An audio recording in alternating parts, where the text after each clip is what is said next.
Hey everyone, it's Danny. Welcome back to my channel. Today I am making homemade tzatziki dips. So come along for the ride and I'll show you how I can make it from scratch at home for cheaper than what you can buy it at the store. And it also tastes a hell of a lot better.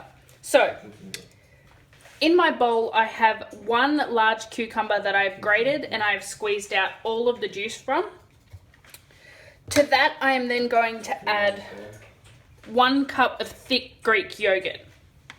So I try and buy yogurt that is really thick because I enjoy it best when it's thick. If the one that you buy is too thin, you may want to strain it just to get it to be nice and thick.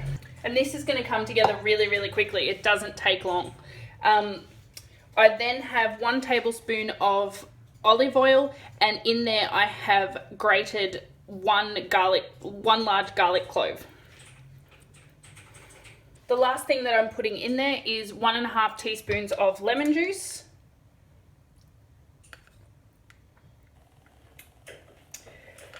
If you like, you can also add dill and mint to this. I'm not going to add it today because I just didn't have any. So once you have it like this, nice and incorporated, you're just going to give it a quick taste to check that it's nicely seasoned. If you think it needs a little bit more salt or it needs some salt, add a little bit of salt. If not, you can just put this straight into a container, cover it and put it in the fridge until you're ready to use it. I'm just going to add a little bit of salt and I'm going to call that good.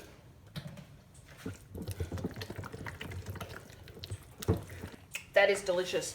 Now, you can use that as a dip. You can use it as a garlic sauce with some meat. If you're making souvlaki, you can use this dip with that as well. It's really versatile, really delicious, and when you make it at home, it tastes a hell of a lot better than what comes from the store.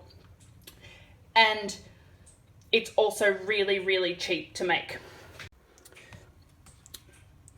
So I've just placed mine into a little dip container that I've got. I'm going to put the lid on, throw it in the fridge, and we've got some friends coming over tonight, so we're going to enjoy this tonight with some crisp bread and nibbles. So this is going to be really delicious.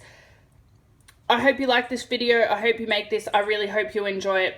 If you like my channel, please consider subscribing, like and comment down in the description box, and I'll see you next time with a new recipe on Do It Frugal. Bye!